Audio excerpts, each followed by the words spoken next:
Hello les amis et bienvenue du coup dans cette nouvelle vidéo où on va parler de Obsidian. Je vais essayer de vous faire un peu un tour d'horizon de cet outil qui est hyper méconnu du marché, qui est souvent comparé à Notion ou bien des notes iPhone. Et je vais vous expliquer en fait en quoi cet outil il va être super utile pour vous, dans quel cas il va falloir l'utiliser et comment il va falloir l'utiliser, et dans quel cas il va pas falloir l'utiliser. Genre quelles sont les situations dans lesquelles Obsidian, c'est pas optimal. Et pour ceux qui ne me connaissent pas, je m'appelle Pierre Paris, je suis le cofondateur de The Quest, un centre de formation pour jeunes qui veulent monter leur projet de vie. On a deux programmes, un programme orienté pour les startups et un programme orienté pour les agences. Si vous voulez nous rejoindre, vous pouvez cliquer juste en dessous pour rejoindre, ça s'appelle jointhequest.co. Et ceux qui veulent en savoir plus sur les agences, j'ai un podcast qui s'appelle Secret d'agence. Donc allez le voir et mettez-moi 5 étoiles, ça fait plaisir pour l'algorithme. À toutes.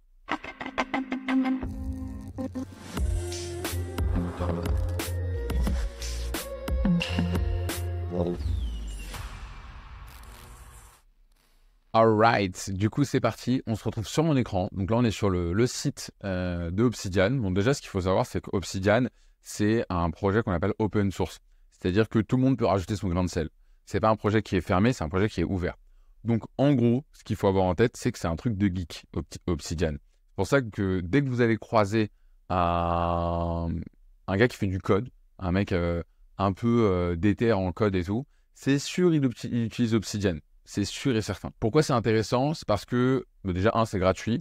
Et deux, ce qu'il faut comprendre, c'est que ça va utiliser un langage qu'on appelle le langage Markdown. Ça peut être bloquant pour certains, mais aujourd'hui, ils ont fait une version où vous allez pouvoir prévisualiser votre document. Donc vous allez voir, c'est très très simple. Je vous dis ça pour ceux qui comprennent ce que c'est le Markdown. Pour ceux qui ne comprennent pas, c'est pas très grave.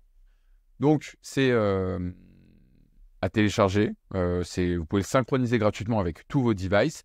Et surtout, en fait, il y a un délire où toutes les notes que vous allez créer avec Obsidian, c'est vraiment l'unique point où j'ai ressenti cette sensation de me dire, OK, là, je suis en train de créer un disque dur et ce disque dur, il va me suivre toute ma vie. Et ce sentiment-là, il est génial. Parce qu'en fait, un espace Notion sur un projet en particulier, vous pouvez arrêter ce projet, vous pouvez ne plus payer votre licence et donc perdre en fait vos données.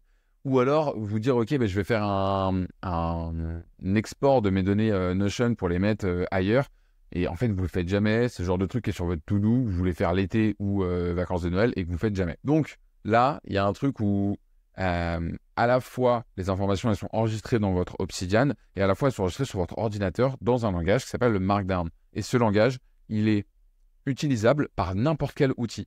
Vous pouvez le rentrer dans Notion, vous pouvez le rentrer dans même Bear, vous pouvez rentrer dans Note iPhone. Bref, c'est un langage universel. Ce qui est intéressant, c'est que là, je vais vous montrer quelques petites fonctionnalités. Globalement, dans Obsidian, ce qui est pas mal, c'est que ça utilise ce qu'on appelle la décomposition des notes et la décomposition des notions. Donc, en fait, en gros, un bon élément de comparaison, c'est qu'avec Obsidian, vous allez être capable de vous créer un Wikipédia. Donc, en fait, vous allez être capable de créer des pages dans lesquelles il y a des liens qui vous renvoient vers d'autres pages, qui vont aussi renvoyer vers d'autres pages, etc., etc. Et donc, vous allez vous balader de manière, je vous le donne en mille, atomique dans votre savoir. Et donc, ça, c'est la vue un petit peu qui est une vue marketing qui fait un peu connaître Obsidian en mode, ouais, regardez, tu peux gérer tes apprentissages et tes notes de manière atomique. C'est-à-dire qu'en fait, vous allez avoir la note philosophie qui va être reliée à plein de notions, qui va être reliée à plein de livres qui ont le tag philosophie, qui vont être reliés à des auteurs. Donc, en fait, ça rend la recherche dans votre savoir, dans votre cerveau, beaucoup plus simple. Et vous allez vous retrouver avec des moments, un peu des wow moments, où vous allez vous dire, putain, un truc de ouf, j'avais oublié que j'avais lu ce livre, ou j'avais oublié que j'avais cette notion. Je vous montrerai ma vue atomique après.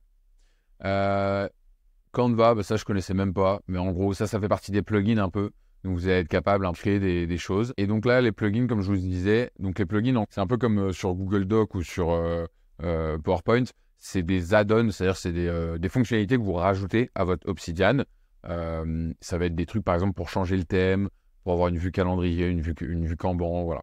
Donc il y a des plugins qui sont, on va dire, de base, et il y a des plugins de la communauté. C'est-à-dire des mecs dans leur chambre qui, vous voyez ici, là, Liam Kane, il est dans sa chambre, il a créé une vue calendar, donc il a codé ça, et ensuite, nous, on peut l'utiliser gratuitement. Voilà, ça, moi, je m'en fous de la sécurité un peu.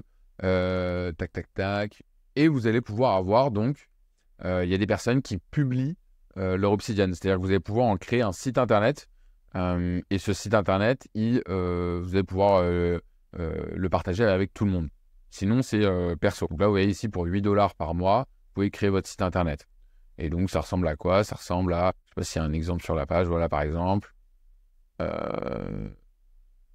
Voilà. Ça, c'est un site internet. Tout ça, c'est Obsidian derrière, en fait. Vous voyez, c'est souvent des trucs techniques un peu quand même. Donc voilà. Vous pouvez vous créer des trucs et donc évidemment quand vous allez modifier quelque chose dedans, ça va modifier sur le site internet. Voilà un petit peu pour les fonctionnalités. Sinon, hein, comme je vous ai dit, c'est gratuit. Donc vous pouvez l'enregistrer et c'est gratuit sur votre ordinateur. Allez, c'est parti. Deuxième partie de la vidéo, on va passer sur mon Obsidian. C'est quoi les bails?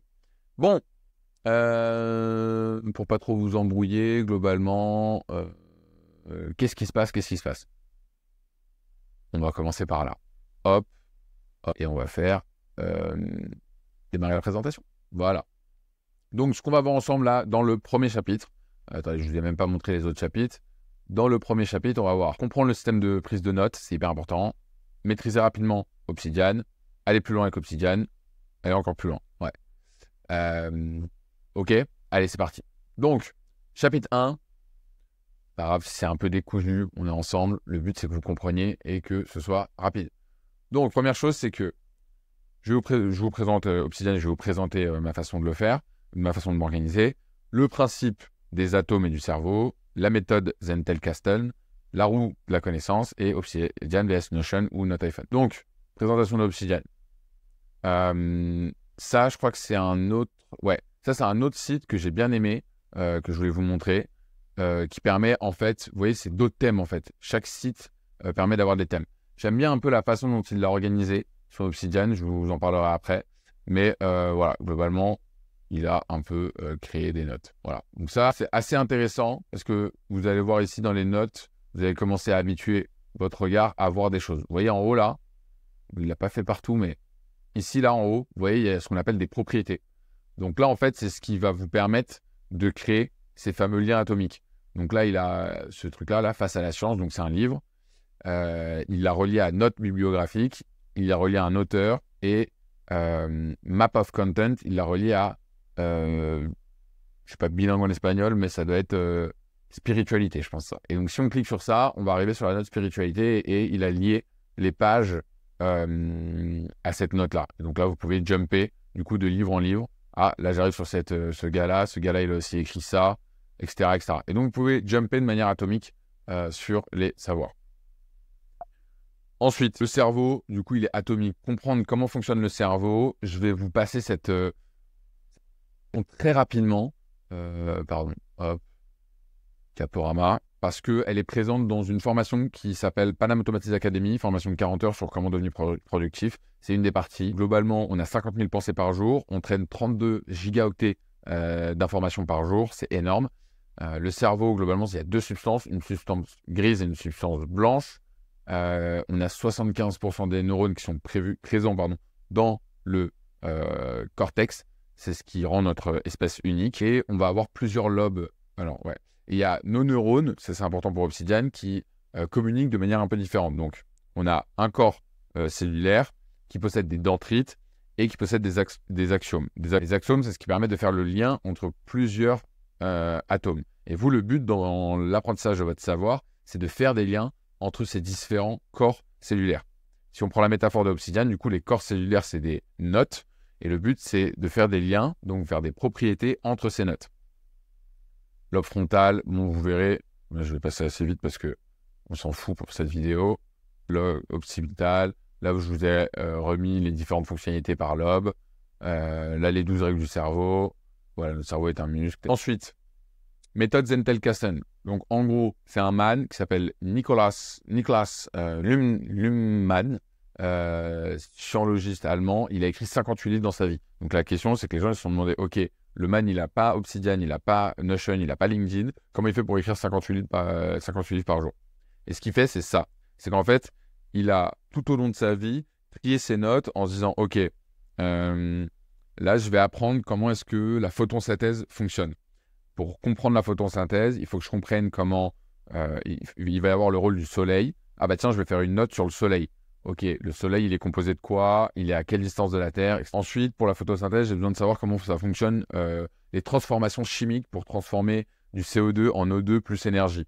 Ok, bon bah pour faire ça, il va falloir que j'ai une note aussi sur le CO2 et sur le 2. Ah bah tiens, l'O2, etc., etc., vous avez compris. Donc, en gros, il décompose tout le savoir. Et il fait pas genre un savoir, comme nous, on compartimente beaucoup, unique, et ensuite, c'est beaucoup plus compliqué d'aller chercher des informations à l'intérieur de ce gros savoir. Donc, comment vous allez faire pour l'appliquer à vous?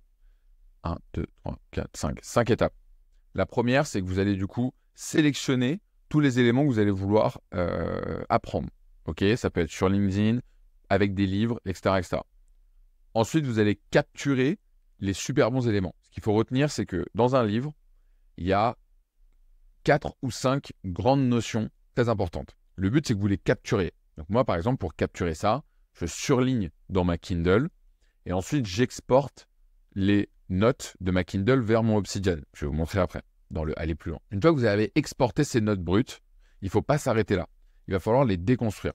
C'est-à-dire qu'avec votre lunette et votre vision, vous allez vous dire, OK, comment je fais pour déconstruire ce savoir-là en plein de petites notes Zentel Castagne. C'est-à-dire ressortir des notes du livre que vous avez pris, les notions les plus importantes. Ensuite vient le fait de créer sa propre note. Et je vais vous montrer un exemple très concret après. Comment le fait de créer sa propre note, donc l'émergence et la création. Donc c'est là où vous allez apporter votre patte. Et ensuite, il va falloir tout ça, pour que ces 4 éléments fonctionnent, avoir de l'organisation. Pour ça, l'organisation, globalement, je vais vous montrer comment... C'est une méthode qui marche aussi pour les to-do. On pourra faire une vidéo d'ailleurs là-dessus, mais c'est une méthode qui permet en fait d'empiler et ensuite de dépiler. La différence entre Obsidian et Notion, c'est que Notion, c'est ultra lent. Ça ne marche pas en local. Donc, si tu es dans l'avion, il n'y a pas de réseau et que ça ne fonctionne pas en mode atomique. C'est-à-dire que c'est le même problème qu'avec Google Drive. Tout le monde fait sa live, tout le monde fait ses dossiers et personne n'arrive jamais à retrouver les dossiers. Donc, tout le monde va dans la fonction recherche, il tape des mots-clés et il espère retrouver le dossier avec le moteur de recherche. Je vais vous montrer juste dès maintenant un exemple sur ce que je vous ai dit sur centraliser les infos et déconstruire. Ça, c'est Agency Blueprint. Donc, c'est un livre que j'ai lu sur les agences. Ça, c'est mes highlights. Donc, ça, c'est ce que j'ai sorti. C'est tout ce que j'ai surligné sur la page. OK, dans ma Kindle. Kindle que vous pouvez avoir sur votre iPhone, votre iPad ou votre liseuse. Ça me met même sous ce format-là, les différentes notes. Donc, pour l'ajouter de votre côté, vous allez dans Réglages, vous allez dans Modules complémentaires, et je pense qu'il s'appelle Kindle Highlight. OK, ce que vous faites, c'est que vous vous envoyez, soit vous faites une synchronisation, soit vous l'envoyez par email, et ensuite vous venez importer ici. Donc, ce que vous faites, c'est que vous faites ça, synchroniser, upload file, et vous allez ajouter directement le file que vous avez reçu par email et ça va créer cette page-là. Ensuite, qu'est-ce que j'ai fait avec cette page-là? C'est très simple. C'est que Agency Blueprint, j'en ai créé un résumé. Donc, si par exemple, je me suis mis dans cette vue-là, c'est pas grave, vous allez avoir des trucs un peu privés, mais c'est pas très grave. Voilà, de ça, on est passé à ça. Donc, mes impressions du livre, résumé rapide, les concepts importants, mes citations préférées, plan, résumé du livre. Et donc là, chapitre par chapitre, je suis allé mettre mes notes. J'adore le fait que ce soit incrémental. Hein. Là, ici, tac, vous pouvez, hop, venir, récupérer, tac. Sur la façon dont c'est mis, vous voyez ici, par exemple, c'est un H3 avec 3 trucs. Vous pouvez le changer. Pareil, vous avez et ça, c'est pas mal, c'est que vous avez la possibilité de changer l'apparence de Obsidian. Et en fait, vous avez l'impression de rentrer dans une nouvelle application à chaque fois, en fonction de vos moods.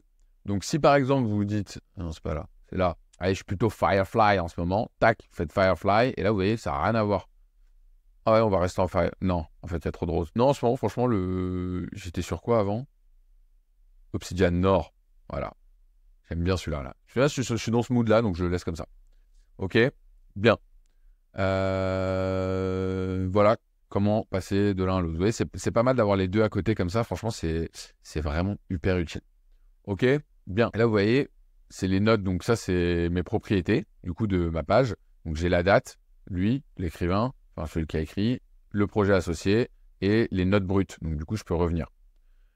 Vous avez aussi ici, dans les options, vous pouvez en fait afficher, c'est rétrolien, ça s'appelle. Afficher, c'est quoi?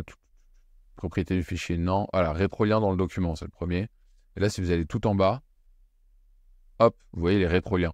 Donc, vous voyez quel document pointe vers ce document. OK. Revenons à nos moutons. On va se mettre comme ça. On va dire commande O pour ouvrir. Et donc là, on voulait ouvrir quoi? On en était là. Right. Right. On va passer du coup au... je vais vous montrer mon organisation. Attendez, désolé, c'est un peu déconstruit là. Hop, hop. Voilà, chapitre 2. Donc, ce que je vais vous montrer là, c'est très simple. Hop, on va voir les métadonnées, la vue graphique, la fonction recherche, les types de notes, organisation Obsidian et les meilleurs raccourcis. Les métadonnées, c'est quoi? Ce que je vous ai dit, donc, les métadonnées, c'est ce qui va arriver en haut. Vous avez deux façons de le faire. Soit vous les déclenchez depuis le haut du document en faisant, pour le coup, je vais faire une nouvelle note pour vous montrer. Hop, test, formation en live. Donc, soit vous arrivez ici, vous faites les étoiles, entrée. Ah non, pardon, c'est pas celui-là, c'est les tirets, 3 tirets. Et là, ça vous déclenche les propriétés. Donc là, par exemple, je peux mettre date. Donc, tac, aujourd'hui. Je peux ajouter une propriété type, post LinkedIn. Je peux ajouter une propriété, je sais pas moi, sous-projet, tac. Là, c'est mes sous-projets, par exemple, hippodrome. Et donc là, je suis une note. OK. Vous pouvez ajouter des titres en faisant comme ça, comme je l'ai dit, tac, tac, tac, etc., etc. Vous voyez, en fait, ce qui se passe, c'est que là, on a 3 modes. Vous avez le mode aperçu, donc c'est en mode aperçu live. Mode source, donc là, c'est le fameux Markdown, vous voyez.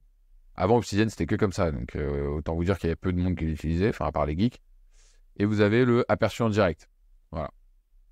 Donc, globalement, il faut toujours bosser en aperçu en direct. Donc ça, c'est la première façon de faire les propriétés. Mais une autre façon de le faire, parce que moi, j'aime pas trop comment il l'impose, c'est avec les étoiles. Et vous écrivez en fait date, comme ça. Tac. Projet. Et vous mettez par exemple The Quest. Ah, tac, tac, tac. Et voilà. Et là, vous commencez. Vous allez me dire, ah, c'est trop relou de faire ça, je préfère démarrer ma note et let's go. Bah ouais. Mais le problème, c'est que du coup, tu vas pas la retrouver. Pourquoi? Parce que il y a ce qu'on appelle la vue graphique. Donc, normalement, ici, je peux ouvrir la vue graphique. Ouvrir la vue. Donc, là, on a une vue de notre cerveau. Il y a des filtres qui sont faits, je pense.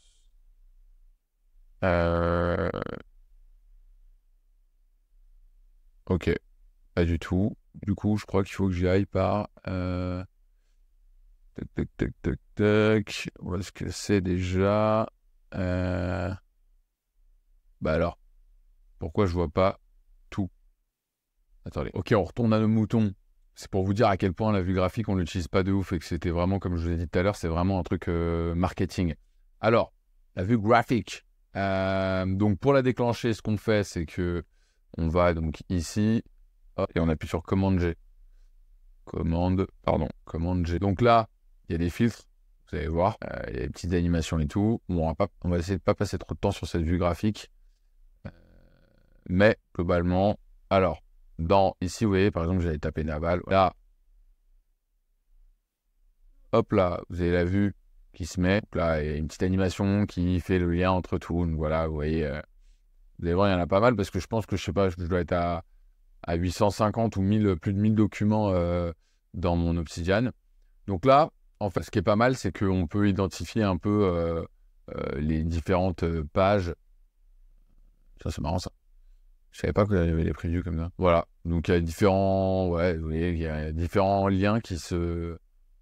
Là, je sais pas ce que c'est, par exemple. Hop. Oula. J'arrive pas là.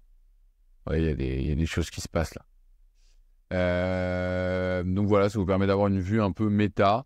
Et ça vous permet surtout, ce qui est intéressant, c'est de faire la recherche. Donc là, par exemple, si vous recherchez Obsidian, vous voyez, là, directement, j'ai tous les endroits où il y a Obsidian qui arrive.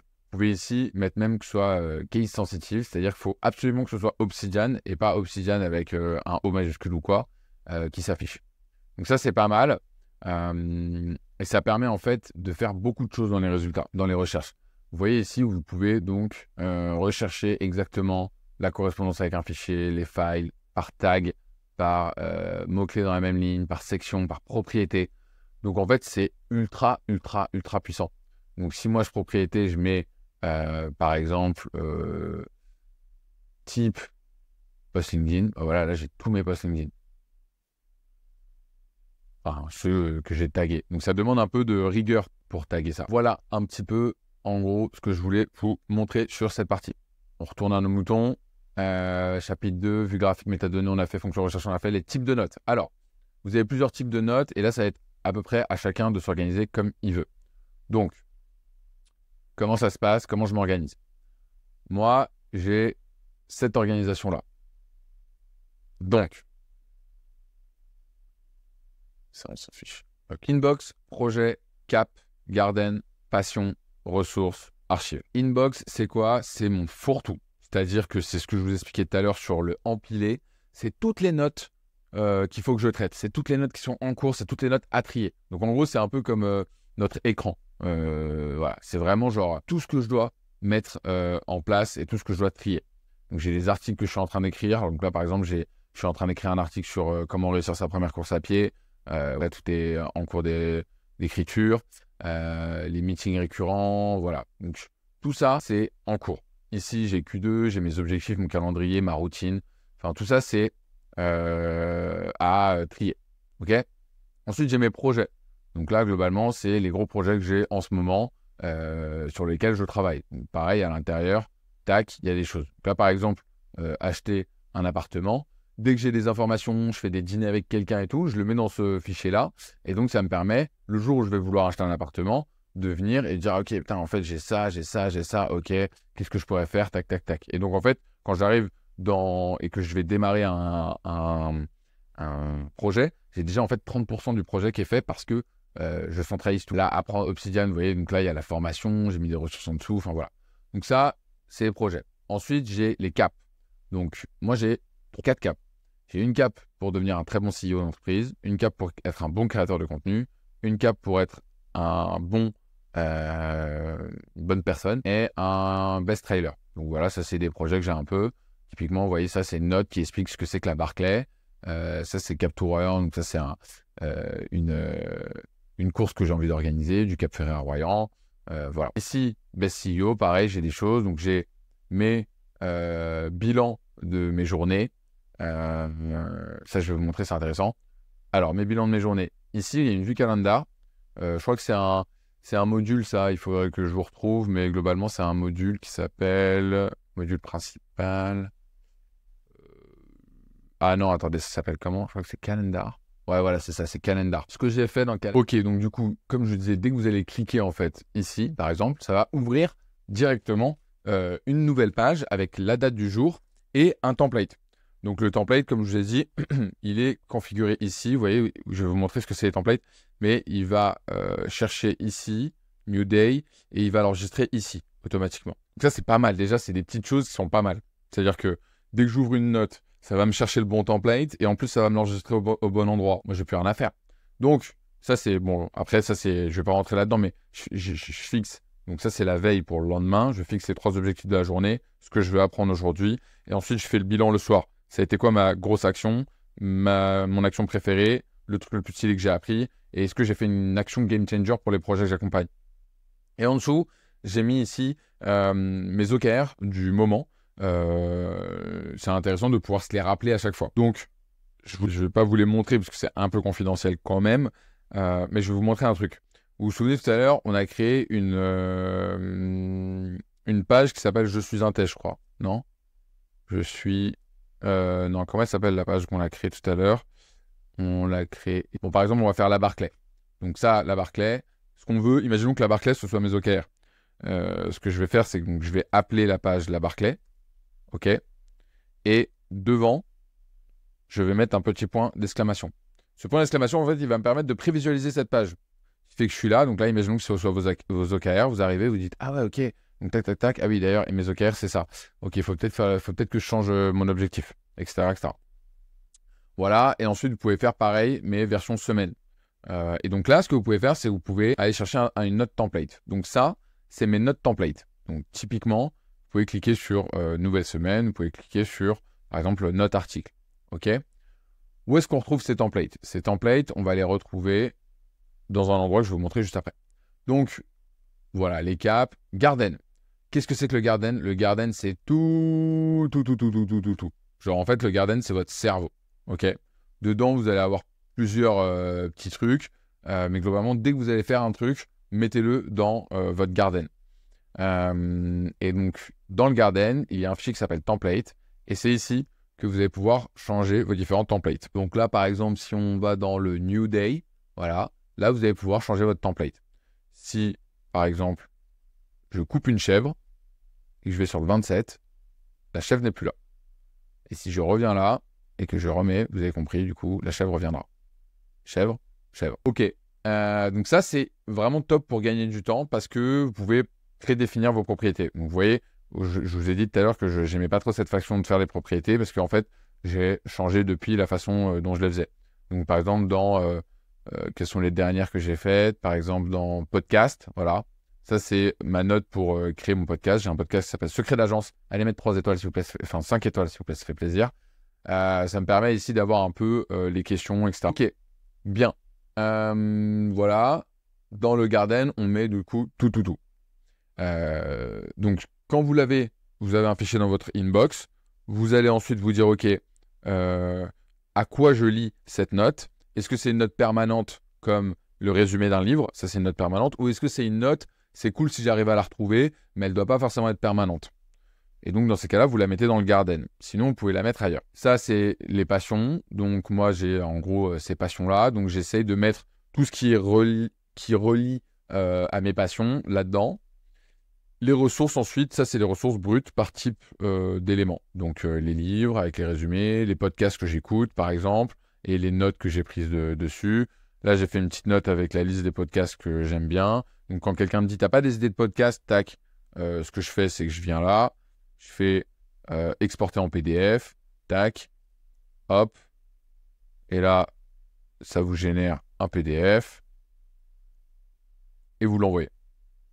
Donc là, du coup, il a les liens et tout. C'est là où il y a une petite limite sur est-ce qu'on utilise Obsidian en équipe ou pas. Moi, ce que je vous propose, c'est que Obsidian, ce soit votre cerveau à vous. Et ça vous permet vraiment d'être dans des moments de deep focus où vous faites vraiment de la création de contenu, de l'agglomération de contenu dedans. Et vous essayez vraiment de créer quelque chose de sublime dedans. Ensuite, si il faut prendre une note que vous avez écrite et aller la mettre dans un Notion qui est partagé, fair enough, c'est pas très grave. On parle d'un copier-coller. C'est pas grave si tout le monde, et il faut surtout pas que les gens puissent venir dans votre Obsidian modifier des choses. C'est ça qui va rendre quelque chose de pas bon. Obsidian, c'est vraiment à vous. C'est le cadeau que vous êtes fait à vous. Et ça, archive, en gros, c'est un peu poubelle. Bref, c'est les trucs que je mets dedans. Voilà. Que je veux plus voir ou que voilà. OK, bien. Du coup, on va revenir à nos moutons. Donc, je vous ai mis, vous inquiétez pas, je vous ai mis après les raccourcis. Donc, on va revenir là-dedans. Hop. Tac. Démarrer la présentation. Voilà. Tac. La vue graphique, ça c'est vu. La fonction recherche, donc, vous pouvez le faire avec un mot, deux mots, etc. OK, donc ça, on a compris. Ça, c'est l'organisation. OK. Les meilleurs raccourcis. Commande P, c'est pour afficher toutes les commandes de votre Obsidian, voir ce qu'il y a, donc ce que vous pouvez faire. Donc ça, c'est en gros, c'est le gros menu. Vous avez commande T pour ajouter la date. Donc ça, c'est quand vous faites vos propriétés. Tac, commande T, ça ajoute la date d'aujourd'hui. Vous avez commande L pour ouvrir, du coup, le dossier où vous y allez template et l'ajouter. Vous avez commande K pour ajouter un lien, comme ça. Ça, on s'en fiche. Et commande O pour ajouter une nouvelle note. Ça, c'est intéressant. Et j'ai découvert aussi que vous pouvez faire commande G pour afficher la vue graphique. Tout ça, vous pouvez le modifier ici. C'est vrai que je ne vous ai pas fait un petit tour là-dedans. Mais globalement, voilà, je considère que voilà. Ici, c'est tous les raccourcis que vous pouvez modifier, tout ça. Donc voilà, allez faire un peu un tour. Ce qui est intéressant, c'est d'aller voir dans module complémentaire, parcourir. Voilà, ça c'est l'App Store en gros de Obsidian. Vous avez là les bails dedans. Testez un peu des trucs à droite à gauche. Il y a des trucs qui sont stylés, des trucs qui sont moins stylés, mais voilà. Vous allez pouvoir trouver votre bonheur dedans. OK, très bien. Formation Obsidian, tac. Aller plus loin. Les plugins, tout ça on en a parlé. Utilisation sur mobile. Tout ça c'est bon, OK. Ouais, ce que je voulais vous montrer avant de terminer cette vidéo. Markdown. Donc là, je vous montre un peu des éléments intéressant pour le markdown. Faites-vous une fiche comme ça, parce que c'est un peu compliqué parfois le markdown au début. Donc voilà, ça c'est un peu un mémo que vous allez vite trouver sur Internet. Je me demande si voilà, ici il y a le lien markdownguide.org syntaxe, c'est de là que je l'ai pris globalement.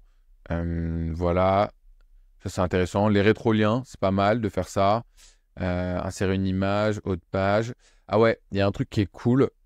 Il faut que je vous montre. C'est que vous allez en fait être capable de créer des trucs, des pages un peu beau gosse comme ça. Donc là, par exemple, vous voyez, ça c'est un peu advanced en termes d'édition. Ça donne un truc comme ça. Donc j'avoue, c'est pas très digeste. C'est vraiment pour les gars qui savent un peu coder et qui ont l'habitude des lignes de code. Mais en tout cas, vous allez pouvoir faire des choses un peu jolies qui se font, je suis complètement d'accord avec vous, beaucoup plus facilement sur Notion que sur Obsidian pour ce cas très précis. Ça s'appelle un call-out sur Notion, ça va très très vite. Voilà. Ok. Un dernier truc que je voudrais vous montrer, c'est que là, on a vu l'utilisation d'Obsidian de manière linéaire, en fait. Un peu, je l'ai fait, parce que moi, je suis un peu un moldu, je ne suis pas un cerveau très tech-tech. Mais en réalité, vous allez pouvoir aller beaucoup plus loin avec Obsidian. Et je vais vous montrer. Je crois que c'est là-dedans que je l'ai écrit. Je l'ai écrit juste avant de faire la vidéo. Désolé, je cherche. Ah voilà. En fait, ce qui se passe, c'est que vous allez pouvoir aussi avec Obsidian créer. En fait, vous pouvez soit le voir de manière linéaire, donc avec des notes et tout, soit vous pouvez le voir d'un point de vue base de données. Pour en fait faire des queries un peu en mode SQL dans Obsidian. Je vous explique comment ça fonctionne. Si chacune de vos notes ont des propriétés très précises. Par exemple, prenons l'exemple des joueurs de foot.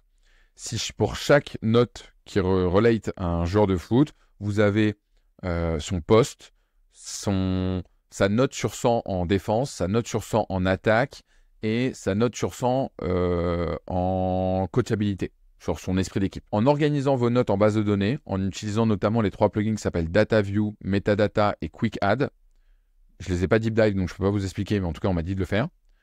Vous allez pouvoir faire des recherches beaucoup plus poussées dans votre Obsidian. Au lieu de juste dire, vous tapez Ronaldo et vous trouvez toutes les notes où il y a Ronaldo, vous pouvez ensuite dire à votre Obsidian, trouve-moi tous les joueurs dont la note en milieu, dont la note d'esprit d'équipe est au-dessus de 65 et dont la note en attaque est au-dessus de 90, joue pour l'équipe de France.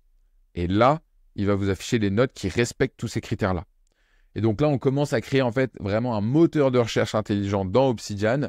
Et pour le coup, j'espère que dans 1 an ou 2 ans, je vous ferai une autre vidéo où je vous montrerai comment utiliser cette fonctionnalité. J'espère que cette vidéo vous a plu.